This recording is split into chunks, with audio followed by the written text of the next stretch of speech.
सुभाष चंद्र बोस, जिनका जन्म 23 जनवरी 1897 को हुआ, भारत के स्वतंत्रता संग्राम के सबसे साहसी और प्रभावशाली नेताओं में से एक थे। उन्हें प्यार से नेताजी कहा जाता है। उनका जीवन देशभक्ति, त्याग और अदम्य साहस का प्रतीक था।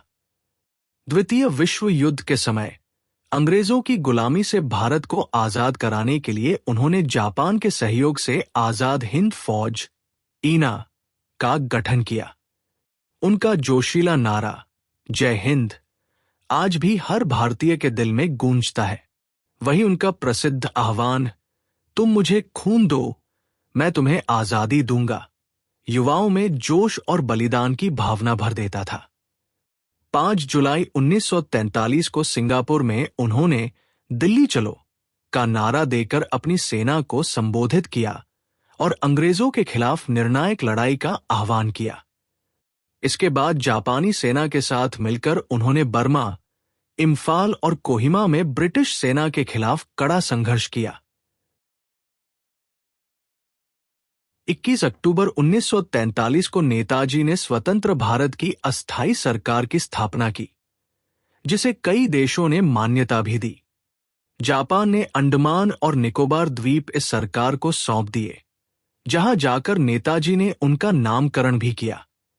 1944 में आजाद हिंद फौज ने अंग्रेजों के खिलाफ फिर से हमला किया और कुछ भारतीय क्षेत्रों को मुक्त कराने में सफलता भी हासिल की। हालांकि कोहिमा का युद्ध एक महत्वपूर्ण मोड़ साबित हुआ, जहां परिस्थितियां उनके खिलाफ हो गई। 6 जुलाई 1944 को रंगून रेडियो से उन्होंने महात्मा गांधी को संदेश भेजकर इस निर्णायक संघर्ष के लिए आशीर्वाद मांगा। ये उनके सम्मान और राष्ट्रीय एकता के भाव को दर्शाता है। नेताजी की मृत्यु आज भी एक रहस्य बनी हुई है। आधिकारिक तौर पर 18 अगस्त 1945 को उनकी मृत्यु मानी जाती है, लेकिन कई लोग आज भी मानते हैं कि उनका अंत इस तरह नहीं हुआ था। इस विषय पर वर्षों से बहस और जांच जारी है। आज भी नेताजी का योगदान देश के लिए प्रेरणा का स्रोत है। उनकी जयंती 23 जनवरी को पराक्रम दिवस के रूप में मनाई जाती है, जो हमें उनके साहस, बलिदान और देश प्रेम की याद दिलाता है। नई दिल्ली के कर्तव्य पथ पर उनकी भव्य प्रतिमा इस बात का प्रमाण है कि उनका सम्मान हमेशा हमारे दिलों में जीवित रहेगा। जन्म और पारिवारिक जीवन। नेताजी सुभाष चंद्र बोस का जन्म 23 जनवरी 1897 को ओडिशा के कटक शहर में एक सम्मानित हिंदू बंगाली कायस्थ परिवार में हुआ था।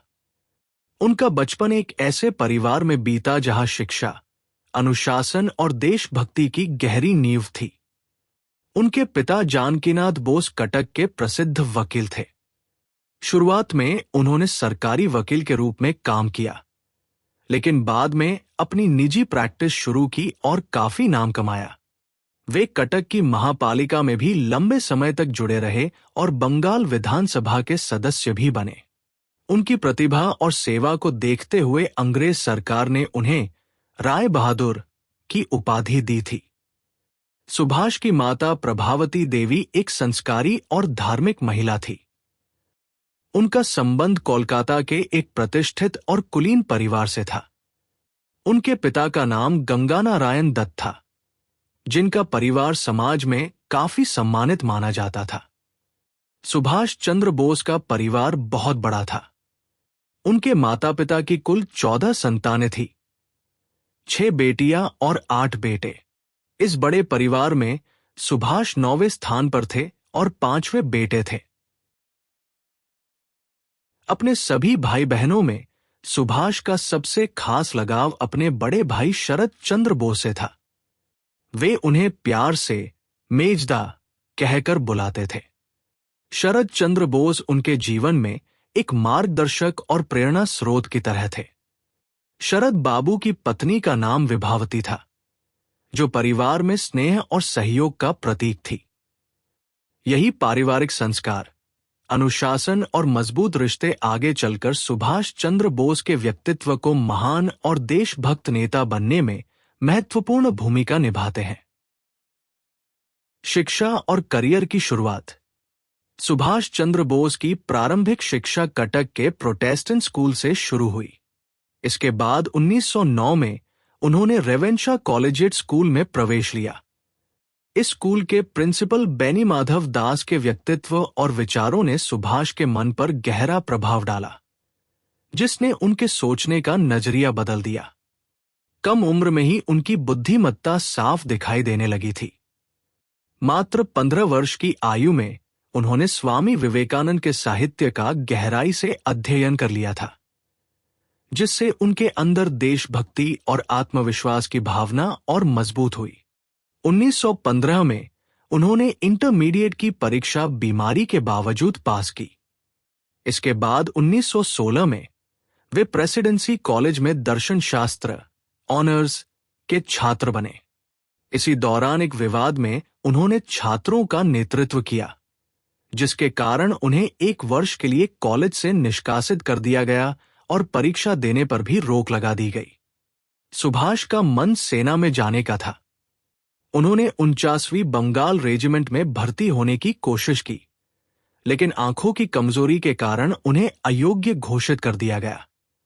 इसके बावजूद उन्होंने हार नहीं मानी और स्कॉटिश चर्च कॉलेज में दाखिला लेकर अपनी पढ़ाई जारी रखी। साथ ही उन्होंने टेरिटोरियल आर्मी की परीक्षा पास कर फोर्ट विलियम में प्रशिक्षण भी लिया। अपनी मेहनत और लगन से उन्होंने 1919 में बीए ऑनर्स की परीक्षा प्रथम श्रेणी में पास की और कलकत्ता विश्वविद्यालय में दूसरा स्थान हासिल किया। ये उनकी असाधारण प्रतिभा का प्रमाण था। उनके पिता चाहते थे कि वे आईसीएस इंडियन सिविल सर्विस अधिकारी बने।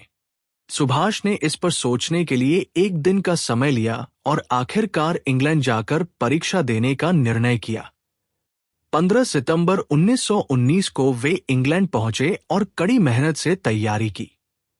1920 में उन्होंने आईसीएस परीक्षा शानदार तरीके से पास की और पूरे इंग्लैंड में चौथा स्थान प्राप्त किया।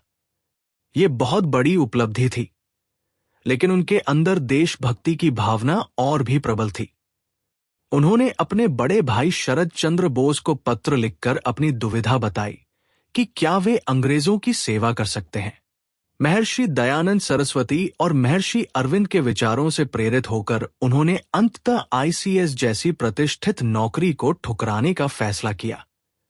22 अप्रैल 1921 को उन्होंने आधिकारिक रूप से आईसीएस से इस्तीफा दे दिया। उनकी मां का समर्थन उनके लिए सबसे बड़ी ताकत बना, जिन्होंने कहा कि उन्हें अपने बेटे के इस फैसले पर गर्व है। इसके बाद सुभाष चंद्र बोस 1921 में भारत लौट आए, एक ऐसे युवा के रूप में जिसने अपने व्यक्तिगत भविष्य से ऊपर उठकर देश की आजादी को चुना। यही फैसला उन्हें आगे चलकर महान नेताजी बनने की दिशा में ले गया। स्वतंत्रता संग्राम में कदम और उभरता नेतृत्व। कोलकाता के महान स्वतंत्रता सेनानी देशबंधु चित्तरंजन दास के कार्यों से प्रेरित होकर सुभाष चंद्र बोस उनके साथ काम करना चाहते थे। इंग्लैंड में रहते हुए ही उन्होंने दास बाबू को पत्र लिखकर अपनी इच्छा व्यक्त की थी। भारत लौटने पर रविंद्रनाथ ठाकुर की सलाह से वे सबसे पहले मुंबई गए और 20 जुलाई 1921 को महात्मा गांधी से उनकी पहली मुलाकात हुई। गांधी जी ने उन्हें कोलकाता जाकर दास बाबू के साथ काम करने की सलाह दी, जिसके बाद सुभाष ने उनके मार्गदर्शन में अपने राजनीतिक जीवन की शुरुआत की। उस समय देश में असहयोग आंदोलन चल रहा था, जिसका नेतृत्व बंगाल में दास बाबू कर रहे थे। सुभाष भी पूरे जोश के साथ इस आंदोलन में शामिल हो गए, लेकिन 1922 में चौरी चौरा घटना के बाद गांधी जी ने आंदोलन वापस ले लिया, जिससे कई नेताओं में निराशा फैल गई। इसके बाद दास बाबू ने कांग्रेस के भीतर ही स्वराज पार्टी की स्थापना की, जिसका उद्देश्य था अंग्रेजों का विरोध सीधे शासन व्यवस्था के भीतर से करना। स्वराज पार्टी ने कोलकाता महापालिका का चुनाव जीतकर इतिहास रच दिया। दास बाबू मेयर बने और उन्होंने सुभाष को महापालिका का प्रमुख कार्यकारी अधिकारी नियुक्त किया। इस पद पर रहते हुए सुभाष ने प्रशासन में बड़े बदलाव किए। उन्होंने कोलकाता की सड़कों के अंग्रेजी नाम हटाकर भारतीय नाम दिए और स्वतंत्रता सेनानियों के परिवारों को सरकारी नौकरियों में प्राथमिकता दिलाई। ये उनके राष्ट्रप्रेम और संवेदनशील नेतृत्व का प्रमाण था। बहुत जल्द ही सुभाष देश के एक प्रभावशाली युवा नेता बनकर उभरे। जवाहरलाल नेहरू के साथ मिलकर उन्होंने युवाओं को संगठित करने के लिए इंडिपेंडेंस लीग की स्थापना की। 1927 में जब साइमन कमीशन भारत आया, तब पूरे देश में उसका विरोध हुआ। कोलकाता में इस आंदोलन का नेतृत्व सुभाष ने किया। इसके बाद भारत के भविष्य का संविधान तैयार करने के लिए एक समिति बनाई गई, जिसकी अध्यक्षता मोतीलाल नेहरू ने की और सुभाष भी उसके सदस्य थे। इस समिति ने नेहरू रिपोर्ट पेश की। 1928 में कोलकाता में हुए कांग्रेस अधिवेशन में सुभाष ने खाकी वर्दी पहनकर मोतीलाल नेहरू को सैन्य शैली में सलामी दी, जो उनके अनुशासन और देशभक्ति को दर्शाता है। उस समय कांग्रेस के भीतर एक बड़ा मतभेद उभर रहा था। गांधी जी डोमिनियन स्टेटस, सीमित स्वराज के पक्ष में थे, जबकि सुभाष चंद्र बोस और जवाहरलाल नेहरू पूर्ण स्वतंत्रता चाहते थे। अंततः अंग्रेजों को 1 साल का समय दिया गया, लेकिन जब उन्होंने मांग नहीं मानी तो 1930 में लाहौर अधिवेशन में 26 जनवरी को स्वतंत्रता दिवस के रूप में मनाने का निर्णय लिया गया। 26 जनवरी 1931 को कोलकाता में सुभाष चंद्र बोस ने राष्ट्रध्वज फहराकर एक विशाल जुलूस का नेतृत्व किया। इस दौरान पुलिस ने उन पर लाठीचार्ज किया, जिसमें वे घायल हो गए और उन्हें जेल भेज दिया गया। इसी दौरान गांधी इरविन समझौते के तहत कई कैदियों को रिहा किया गया, लेकिन भगत सिंह और उनके साथियों को रिहाई नहीं मिली। सुभाष चाहते थे कि इस मुद्दे पर गांधी जी कड़ा रुख अपनाएं, लेकिन ऐसा नहीं हुआ और अंततः भगत सिंह को फांसी दे दी गई। इस घटना ने सुभाष चंद्र बोस को गहराई से झकझोर दिया। वे गांधी जी और कांग्रेस की नीतियों से असंतुष्ट हो गए और यहीं से उनके संघर्ष का रास्ता और भी अलग और तेज हो गया। एक ऐसा रास्ता जो उन्हें आगे चलकर नेताजी के रूप में अमर बना गया। संघर्ष, जेल और अटूट हौसला। सुभाष चंद्र बोस का जीवन सिर्फ विचारों का नहीं, बल्कि संघर्ष और बलिदान का प्रतीक था। अपने सार्वजनिक जीवन में उन्हें कुल 11 बार जेल जाना पड़ा। पहली बार 16 जुलाई 1921 को उन्हें 6 महीने के लिए कारावास की सजा दी गई, लेकिन ये तो उनके संघर्ष की सिर्फ शुरुआत थी। 1925 में एक क्रांतिकारी गोपीनाथ साहा ने अंग्रेज अधिकारी चार्ल्स टैगार्ट को मारने की कोशिश की, लेकिन गलती से एक व्यापारी की हत्या हो गई। इस घटना के लिए उन्हें फांसी की सजा दी गई। जब सुभाष चंद्र बोस को ये खबर मिली तो वे भावुक होकर रो पड़े। उन्होंने गोपीनाथ साहा के अंतिम संस्कार की जिम्मेदारी खुद उठाई। इस घटना के अंग्रेज अंग्रेज सरकार को शक हुआ कि सुभाष का संबंध क्रांतिकारियों से है और वे उन्हें प्रेरित भी करते हैं। बिना किसी मुकदमे के ही उन्हें गिरफ्तार कर म्यांमार के मांडले जेल भेज दिया गया, जहां उन्हें अनिश्चित समय तक कैद रखा गया। इसी दौरान 5 नवंबर 1925 को उनके गुरु और मार्गदर्शक देशबंधु चित्तरंजन दास का निधन हो गया। ये खबर सुभाष को जेल में ही रेडियो के माध्यम से मिली। ये उनके लिए एक गहरा व्यक्तिगत आघात था। मांडले जेल में रहते हुए उनकी तबीयत बेहद खराब हो गई और उन्हें तपेदिक, टीबी जैसी गंभीर बीमारी हो गई। इसके बावजूद अंग्रेज सरकार उन्हें रिहा करने के लिए तैयार नहीं थी। बाद में सरकार ने एक शर्त रखी कि अगर सुभाष इलाज के लिए यूरोप जाए, तभी उन्हें छोड़ा जाएगा, लेकिन इसमें यह स्पष्ट नहीं था कि वे भारत कब लौट पाएंगे। अपने देश से दूर रहने की इस अनिश्चितता को सुभाष ने स्वीकार नहीं किया। उन्होंने अपनी जान जोखिम में डालकर भी इस शर्त को ठुकरा दिया।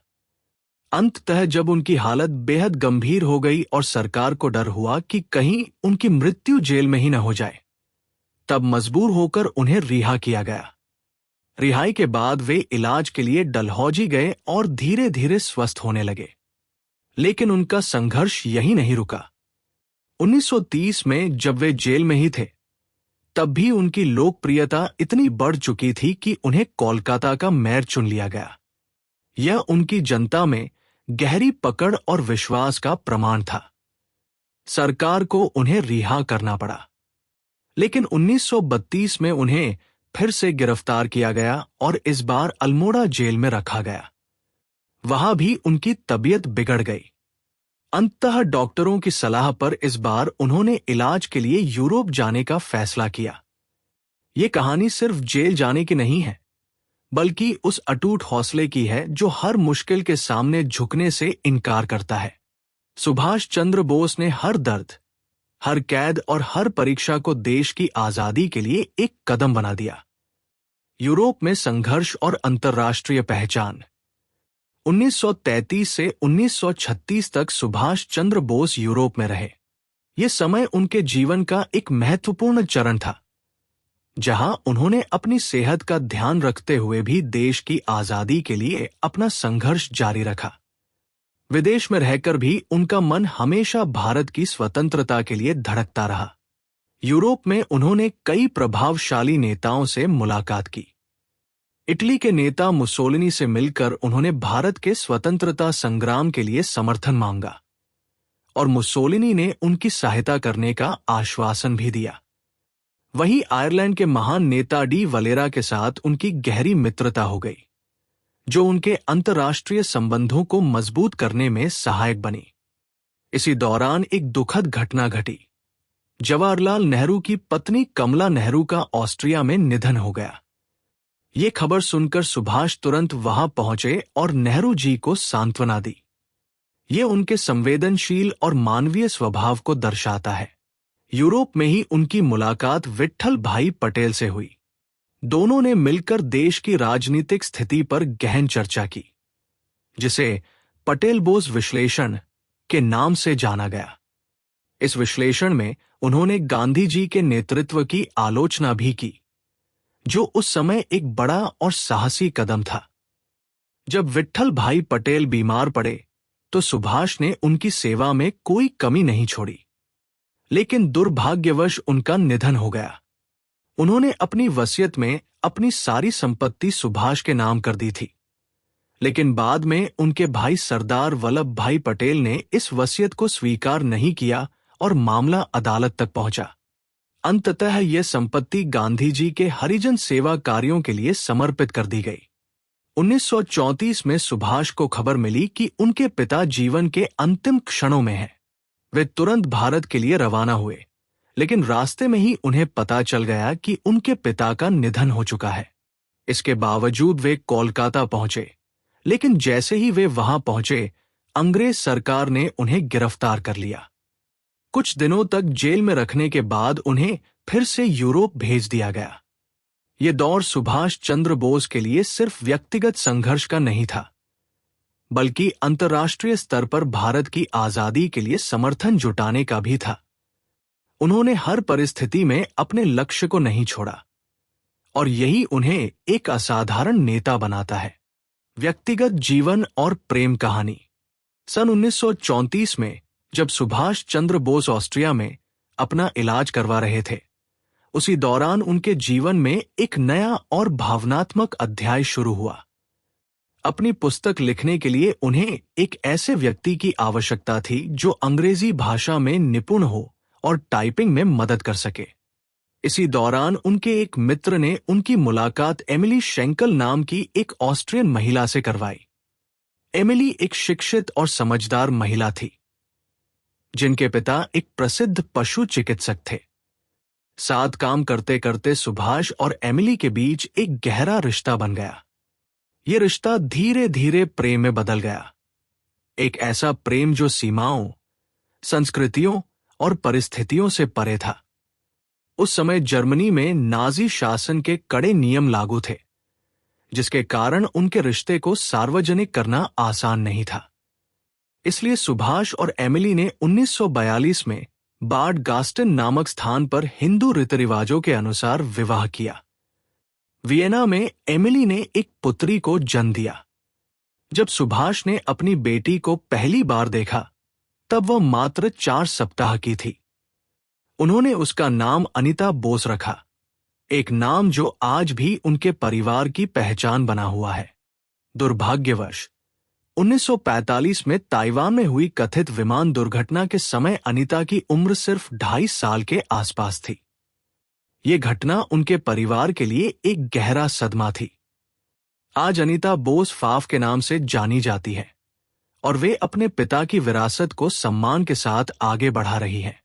वे समय समय पर भारत भी आती है और अपने पिता की यादों से जुड़ी रहती है।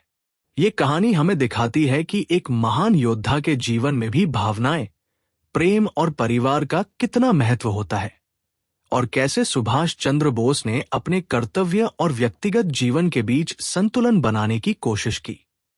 कांग्रेस अध्यक्ष के रूप में नेतृत्व और दूरदर्शिता। सन 1938 में कांग्रेस का 51वां वार्षिक अधिवेशन हरिपुरा में आयोजित हुआ और इस अधिवेशन के लिए महात्मा गांधी ने सुभाष चंद्र बोस को कांग्रेस अध्यक्ष के रूप में चुना। ये उनके नेतृत्व और लोकप्रियता का बड़ा प्रमाण था। उनका स्वागत एक भव्य अंदाज में किया गया, 51 बैलों द्वारा खींचे गए रथ में, जो इस अधिवेशन की ऐतिहासिक महत्ता को दर्शाता था। इस अधिवेशन में सुभाष चंद्र बोस का अध्यक्षीय भाषण बेहद प्रभावशाली रहा। उनकी बातों में दूरदृष्टि, स्पष्टता और देश के भविष्य की ठोस योजना झलकती थी।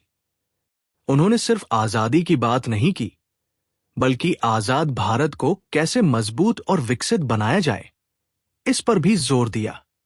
अपने कार्यकाल में सुभाष ने योजना आयोग की स्थापना की, जो भारत के आर्थिक विकास की दिशा तय करने वाला एक महत्वपूर्ण कदम था।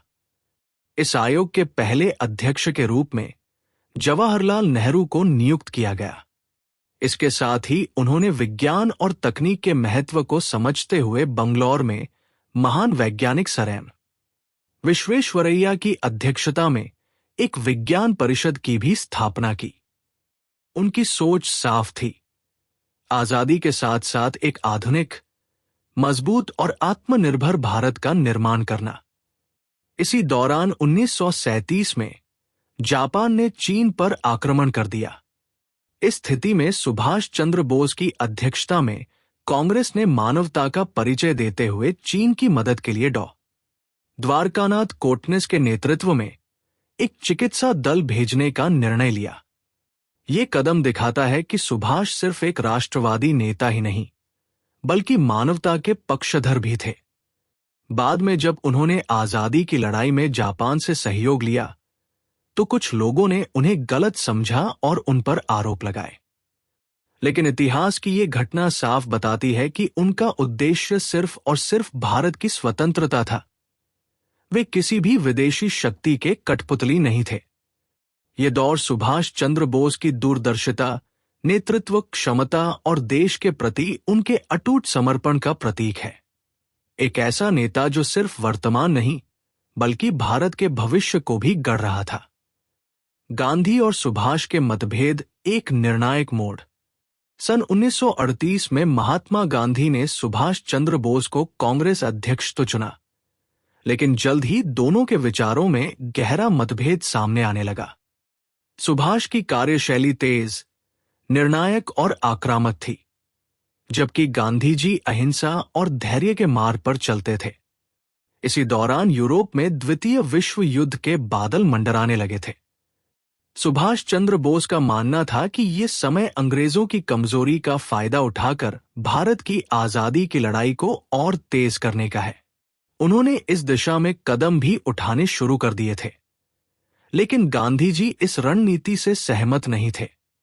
1939 में जब नए कांग्रेस अध्यक्ष के चुनाव का समय आया, तो सुभाष चाहते थे कि नेतृत्व ऐसे व्यक्ति के हाथ में हो जो किसी भी दबाव के आगे न झुके। कोई और उपयुक्त उम्मीदवार सामने न आने पर उन्होंने खुद अध्यक्ष बने रहने का फैसला किया। वही गांधी जी चाहते थे कि सुभाष इस पद से हट जाए, और उन्होंने पट्टाभी सीतारमैया को अपना उम्मीदवार बनाया। इस चुनाव में कई बड़े नाम सुभाष के समर्थन में थे, रविंद्रनाथ ठाकुर, प्रफुल्ल चंद्र राय और मेघनाथ साहा जैसे महान व्यक्तित्व चाहते थे कि सुभाष ही दोबारा अध्यक्ष बने, लेकिन गांधी जी अपने निर्णय पर अडिग रहे। आखिरकार कांग्रेस में वर्षों बाद अध्यक्ष पद के लिए चुनाव हुआ। सभी को लगा कि गांधी जी के समर्थन के कारण पट्टाभी सीतारमैया आसानी से जीत जाएंगे, लेकिन परिणाम चौंकाने वाले थे। सुभाष चंद्र बोस को 1580 वोट मिले, जबकि सीतारमैया को 1377 वोट। इस तरह सुभाष ने 203 मतों से जीत हासिल की। हालांकि ये जीत आसान नहीं थी।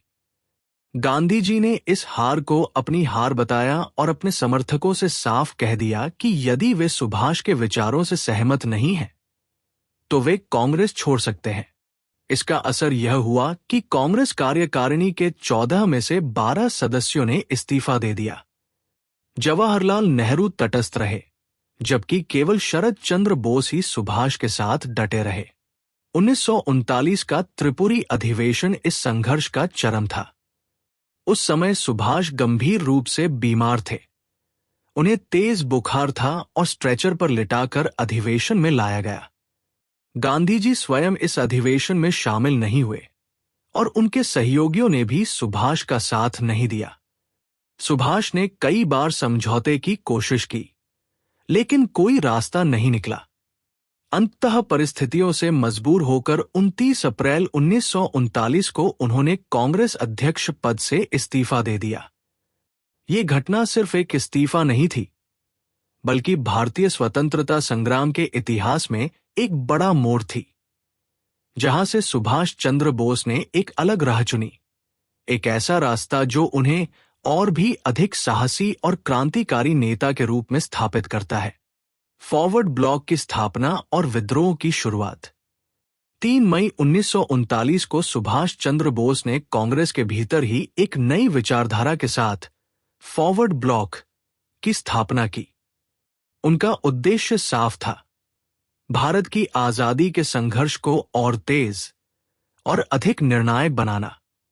लेकिन उनके तेज और आक्रामक विचारों के कारण कुछ ही समय बाद उन्हें कांग्रेस से निकाल दिया गया। इसके बाद फॉरवर्ड ब्लॉक एक स्वतंत्र राजनीतिक पार्टी के रूप में उभरकर सामने आई। द्वितीय विश्व युद्ध शुरू होने से पहले ही फॉरवर्ड ब्लॉक ने देश भर में जन जागरण अभियान शुरू कर दिया था। सुभाष का मानना था कि ये समय अंग्रेजों की कमजोरी का फायदा उठाने का है।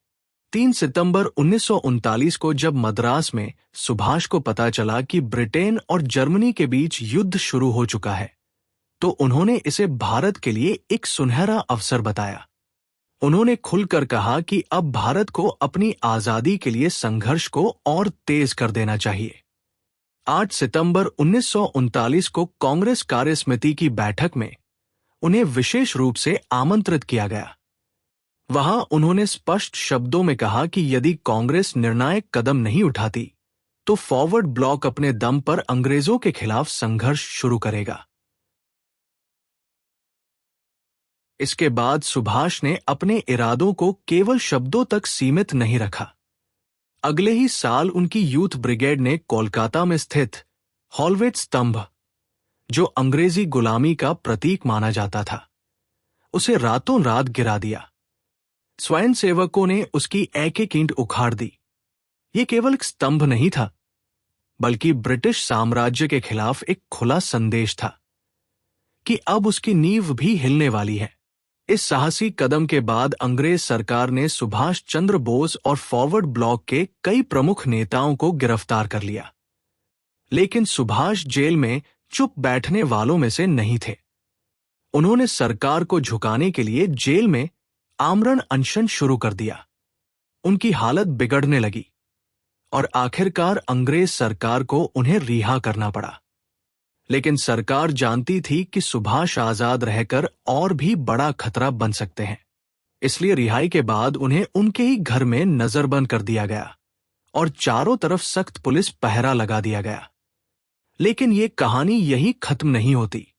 यहीं से शुरू होता है सुभाष चंद्र बोस का सबसे साहसी और रहस्यमय अध्याय, जहां से वे अंग्रेजों की नजरों से गायब होकर इतिहास रचने निकल पड़े। नजरबंदी से महान पलायनों इतिहास का सबसे साहसी मिशन। अंग्रेजों की कड़ी निगरानी में नजरबंद होने के बावजूद सुभाष चंद्र बोस ने हार नहीं मानी। उन्होंने एक ऐसी योजना बनाई जिसने पूरे ब्रिटिश साम्राज्य को चौंका दिया। 16 जनवरी 1941 की रात सुभाष ने एक पठान मोहम्मद जियाउद्दीन का वेश धारण किया। लंबी दाढ़ी, अलग पहनावा और बदली हुई पहचान। पुलिस की आंखों में धूल झोंककर वे अपने ही घर से चुपचाप निकल पड़े। ये सिर्फ भागना नहीं था, ये एक मिशन की शुरुआत थी। उनके भतीजे शिशिर कुमार बोस ने अपनी कार से उन्हें कोलकाता से दूर गोमोह, आज का नेताजी सुभाष चंद्र बोस जंक्शन, तक पहुंचाया। वहां से उन्होंने फ्रंटियर मेल ट्रेन पकड़ी और पेशावर की ओर रवाना हो गए। पेशावर में फॉरवर्ड ब्लॉक के सहयोगी मियां अकबर शाह ने उनकी मदद की और उनकी मुलाकात भगतराम तलवार से कराई। इसके बाद शुरू हुआ एक बेहद खतरनाक सफर, पेशावर से काबुल तक। इस यात्रा में सुभाष ने खुद को एक गूंगे बहरे व्यक्ति के रूप में पेश किया, जबकि भगतराम तलवार रहमत खान नाम के पठान बने। पहाड़ों, खतरनाक रास्तों और हर पल पकड़े जाने के डर के बीच दोनों ने पैदल ये लंबा सफर तय किया। काबुल पहुंचकर सुभाष करीब 2 महीने तक एक भारतीय व्यापारी उत्तमचंद मल्होत्रा के घर में गुप्त रूप से रहे। वहां से उन्होंने सोवियत दूतावास से संपर्क करने की कोशिश की, लेकिन सफलता नहीं मिली। इसके बाद उन्होंने जर्मन और इटालियन दूतावासों से संपर्क साधा। आखिरकार उनकी कोशिश रंग लाई। इटालियन दूतावास ने उनकी मदद की। एक नई पहचान, ऑरलैंडो माजोटा के नाम से, सुभाष काबुल से निकलकर रूस की राजधानी मास्को होते हुए जर्मनी की राजधानी बर्लिन पहुंच गए। यह सिर्फ एक यात्रा नहीं थी, यह अद्भुत साहस, बुद्धिमत्ता और दृढ़ संकल्प की कहानी थी, जहां हर कदम पर खतरा था, लेकिन लक्ष्य सिर्फ एक था, भारत की आजादी। यहीं से शुरू होता है नेताजी सुभाष चंद्र बोस का अंतर्राष्ट्रीय संघर्ष, जो आगे चलकर इतिहास के सबसे बड़े स्वतंत्रता आंदोलनों में से एक बनता है। जर्मनी में नेताजी और विश्व स्तर पर संघर्ष। बर्लिन पहुंचने के बाद सुभाष चंद्र बोस ने तुरंत अपने मिशन पर काम शुरू कर दिया। उन्होंने जर्मनी में भारतीय स्वतंत्रता संगठन और आजाद हिंद रेडियो की स्थापना की, जिसके माध्यम से वे दुनिया भर में भारत की आजादी की आवाज पहुंचा रहे थे। इसी दौर में लोग उन्हें नेताजी के नाम से पुकारने लगे, एक ऐसा नाम जो इतिहास में अमर हो गया। जर्मनी में उनकी मुलाकात कई बड़े नेताओं से हुई, जिनमें रिबेंट्रोप जैसे प्रभावशाली नेता भी शामिल थे। जर्मन सरकार के मंत्री एडम फॉन ट्रॉट उनके करीबी मित्र बन गए, जो उनके मिशन में सहयोग करने लगे। 29 मई 1942 को नेताजी की मुलाकात जर्मनी के सर्वोच्च नेता एडोल्फ हिटलर से हुई। ये एक ऐतिहासिक मुलाकात थी, लेकिन उम्मीद के अनुसार परिणाम नहीं मिले। हिटलर की भारत में खास दिलचस्पी नहीं थी और उसने कोई ठोस सहायता देने का वादा भी नहीं किया। इतना ही नहीं, हिटलर ने अपनी किताब माइन काम्फ में भारत और भारतीयों के बारे में अपमानजनक बातें लिखी थी। इस मुद्दे पर नेताजी ने खुलकर अपनी नाराजगी जताई। हिटलर ने अपनी गलती स्वीकार की और भविष्य में उस हिस्से को हटाने का आश्वासन दिया। लेकिन नेताजी समझ चुके थे कि जर्मनी से उन्हें अपेक्षित सहयोग नहीं मिलेगा। इसलिए उन्होंने एक और साहसी निर्णय लिया, पूर्वी एशिया की ओर बढ़ने का। 8 मार्च 1943 को वे जर्मनी के कील बंदरगाह से अपने साथी आबिद हसन सफरानी के साथ एक जर्मन पनडुब्बी में सवार हुए। ये सफर बेहद खतरनाक और रोमांचक था। जर्मन पनडुब्बी उन्हें हिंद महासागर में मैडागास्कर के पास तक लेकर गई। वहां समुद्र के बीच उन्होंने एक अद्भुत और जोखिम भरा कदम उठाया।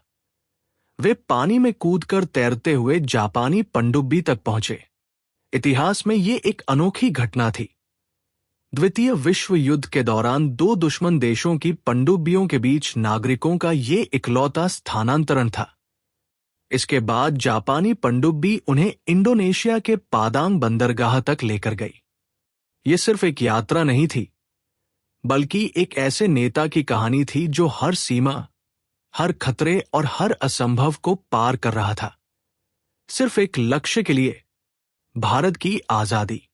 आजाद हिंद फौज और निर्णायक संघर्ष यूट्यूब के लिए दमदार और प्रेरणादायक रूप में।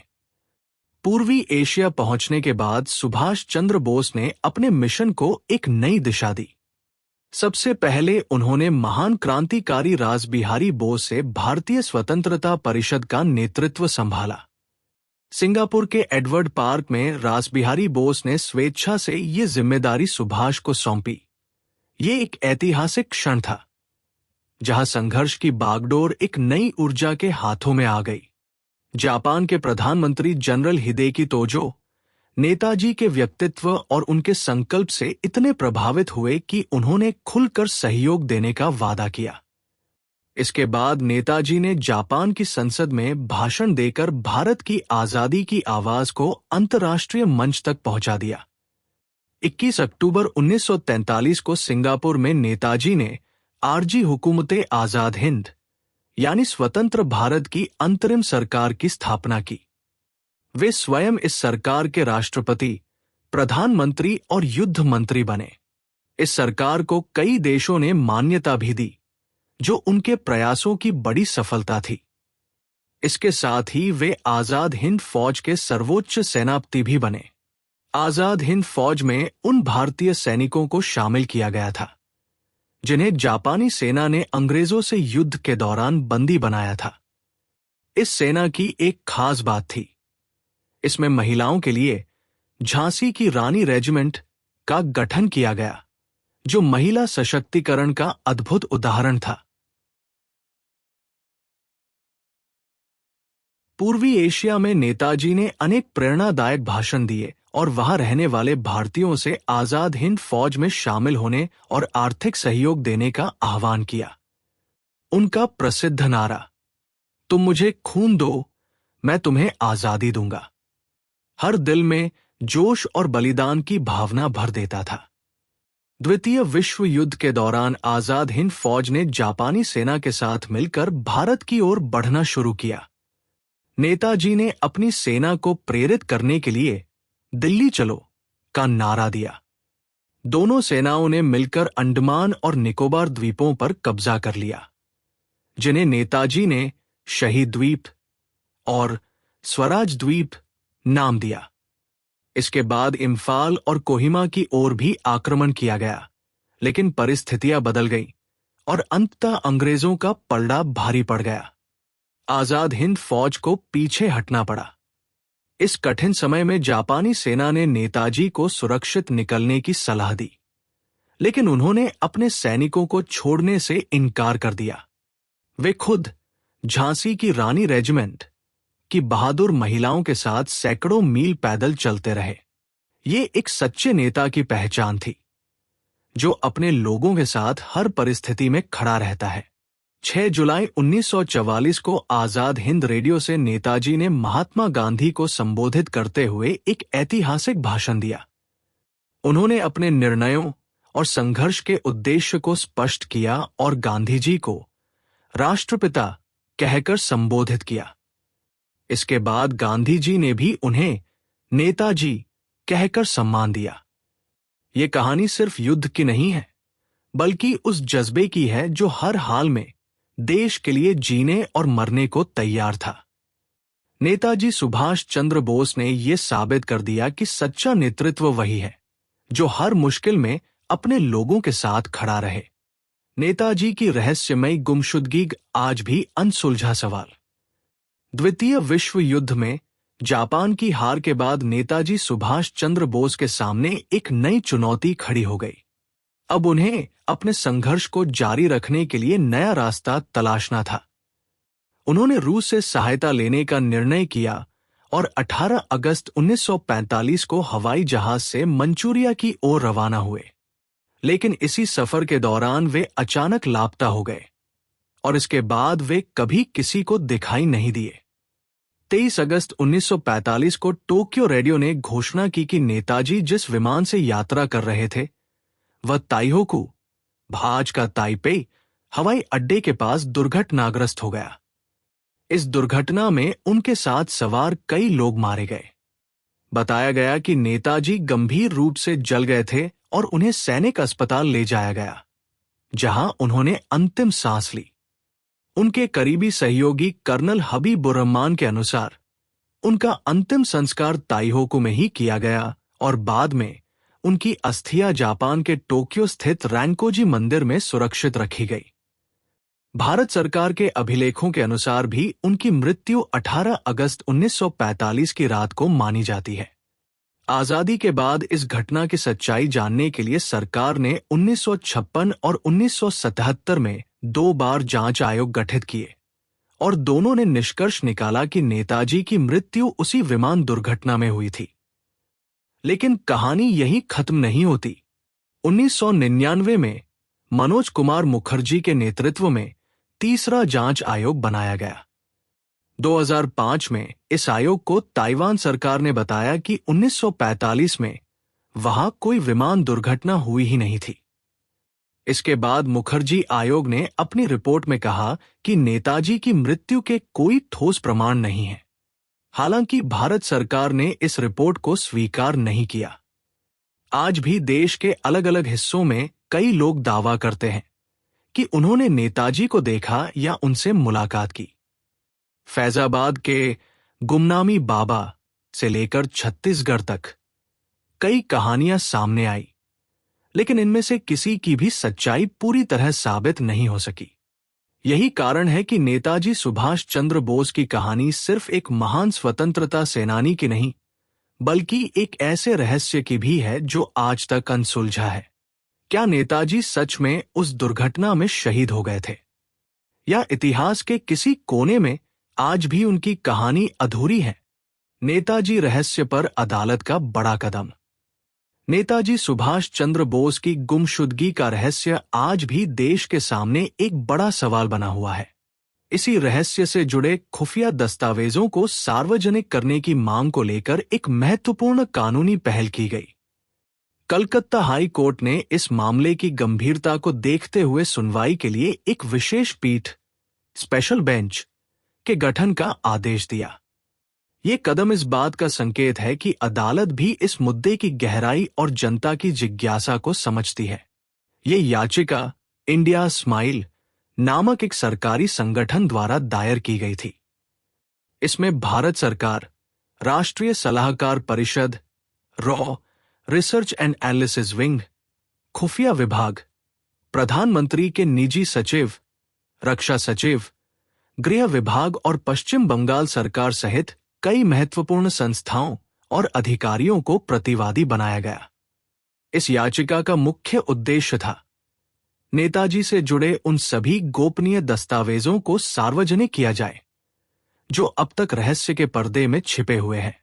ये मामला सिर्फ एक व्यक्ति की गुमशुदगी का नहीं, बल्कि देश के इतिहास के एक ऐसे अध्याय का है जिसे जानने का अधिकार हर भारतीय को है। क्या इन दस्तावेजों के सामने आने से नेताजी के रहस्य से पर्दा उठ पाएगा? ये सवाल आज भी हर भारतीय के मन में गूंज रहा है। आजाद हिंद फौज का प्रभाव और नेताजी की अमर विरासत।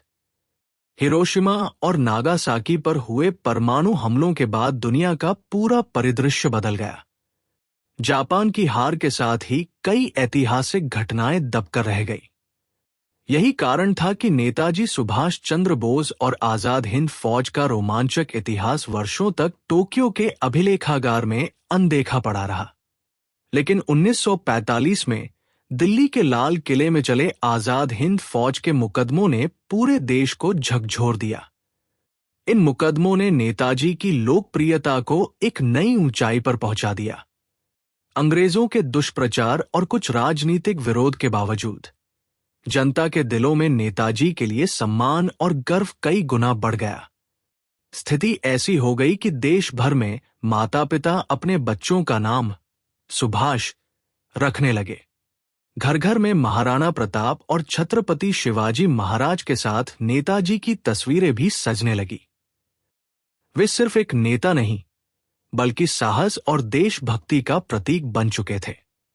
हालांकि आजाद हिंद फौज का प्रयास सीधे तौर पर भारत को आजाद नहीं कर पाया, लेकिन उसका प्रभाव बहुत गहरा और दूरगामी था। 1946 का नौसेना विद्रोह इसका सबसे बड़ा उदाहरण है। इस विद्रोह ने ब्रिटिश सरकार को यह एहसास करा दिया कि अब भारतीय सेना पर भरोसा करके भारत पर राज करना संभव नहीं है। यही वो मोड़ था जब अंग्रेजों को समझ में आ गया कि भारत को स्वतंत्र करना ही उनका एकमात्र विकल्प बचा है। इतिहास में शायद ही कोई ऐसा उदाहरण मिलता हो जहां 30 से 35 हजार युद्ध बंदियों ने एकजुट होकर अपने देश की आजादी के लिए इतना बड़ा और संगठित संघर्ष किया हो। आजाद हिंद फौज इस मामले में अद्वितीय थी। दिलचस्प बात यह है कि जहां स्वतंत्रता से पहले अंग्रेज शासक नेताजी की शक्ति से डरते थे, वहीं स्वतंत्रता के बाद भी उनके व्यक्तित्व और प्रभाव से कई लोग असहज महसूस करते थे। स्वातंत्र्यवीर सावरकर ने एक बार क्रांतिकारियों के सम्मेलन में नेताजी के चित्र को अध्यक्ष के स्थान पर रखकर उन्हें अनोखी श्रद्धांजलि दी। ये एक महान क्रांतिकारी द्वारा दूसरे महान क्रांतिकारी को दी गई अद्भुत सलामी थी। लेखन और विचारधारा। अपने अत्यंत व्यस्त और संघर्षपूर्ण जीवन के बावजूद नेताजी को लेखन में भी गहरी रुचि थी। उन्होंने अपनी आत्मकथा, एक भारतीय यात्री, एन इंडियन पिलग्रिम लिखी, जो अधूरी रह गई, लेकिन उनके जीवन और विचारों की झलक देती है। इसके अलावा उनकी प्रसिद्ध पुस्तक द इंडियन स्ट्रगल भी काफी चर्चित रही, जिसमें उन्होंने भारत के स्वतंत्रता संग्राम का विश्लेषण किया। नेताजी ने अपने जीवन में असंख्य पत्र लिखे, प्रेरणादायक भाषण दिए और रेडियो के माध्यम से अपने विचारों को जनवरी से जनवरी तक पहुंचाया। उनके शब्द आज भी उतने ही शक्तिशाली हैं जितने उस समय थे। नेताजी सिर्फ एक व्यक्ति नहीं थे, वे एक विचार हैं, एक जुनून है और एक ऐसी प्रेरणा है जो कभी खत्म नहीं होती। नेताजी का समग्र साहित्य विचारों की अमर धरोहर। दिसंबर 1940 से लेकर नेताजी सुभाष चंद्र बोस के अंतिम समय तक उनके सबसे विश्वसनीय सहयोगियों में से एक रहे डॉ. शिशिर कुमार बोस ने उनके विचारों और कार्यों को आने वाली पीढ़ियों तक पहुंचाने का एक ऐतिहासिक कार्य किया। उन्होंने नेताजी रिसर्च ब्यूरो की स्थापना की और नेताजी के समग्र साहित्य को एकत्रित कर प्रकाशित करने का विशाल अभियान शुरू किया। यह कार्य 1961 में शुरू हुआ, जिसमें विनोद सी चौधरी का भी महत्वपूर्ण योगदान रहा। शुरुआत में योजना 10 खंडों की थी, लेकिन बाद में इसे बढ़ाकर 12 खंडों में पूरा किया गया। इस महान परियोजना के तहत 1980 में समग्र साहित्य का प्रकाशन शुरू हुआ। सबसे पहले इसका बांग्ला संस्करण प्रकाशित हुआ, उसके बाद अंग्रेजी और फिर 1982 में हिंदी में पहला खंड सामने आया। अंततः 2011 में इसका 12वां और अंतिम खंड प्रकाशित हुआ, जिससे नेताजी के विचारों का पूरा संग्रह उपलब्ध हो सका। इस कार्य में सुगत बोस का भी अहम योगदान रहा, जिन्होंने विशेष रूप से अंतिम खंडों के संपादन में महत्वपूर्ण भूमिका निभाई। इस समग्र वामय के पहले खंड में नेताजी की आत्मकथा, एक भारतीय यात्री और उनके कुछ निजी पत्र शामिल हैं। दूसरे खंड में उनकी प्रसिद्ध पुस्तक भारत का संघर्ष प्रकाशित की गई है। इसके बाद के खंडों में उनके भाषण, लेख, पत्र और विभिन्न विचारों को क्रमबद्ध तरीके से प्रस्तुत किया गया है। इस संग्रह की सबसे बड़ी खासियत यह है कि यह हमें नेताजी को सही संदर्भ में समझने का अवसर देता है। आज के समय में जब अधूरी जानकारी और गलत धारणाएं तेजी से फैलती हैं, ये और भी जरूरी हो जाता है कि हम नेताजी के विचारों को उनके वास्तविक और पूर्ण संदर्भ में समझें। महात्मा गांधी की तरह ही नेताजी के बारे में भी कई बार बिना पूरी जानकारी के राय बना ली जाती है। लेकिन उनका समग्र साहित्य हमें सच्चाई के करीब ले जाता है और उनके व्यक्तित्व की गहराई को समझने में मदद करता है। और सबसे खास बात, इतने महान, साहसी और दृढ़ नेता होने के बावजूद नेताजी का स्वभाव बेहद सरल और विनम्र था। नेताजी सिर्फ एक योद्धा नहीं थे, वे एक विचारधारा थे जिसे समझना आज भी उतना ही जरूरी है। जय हिंद।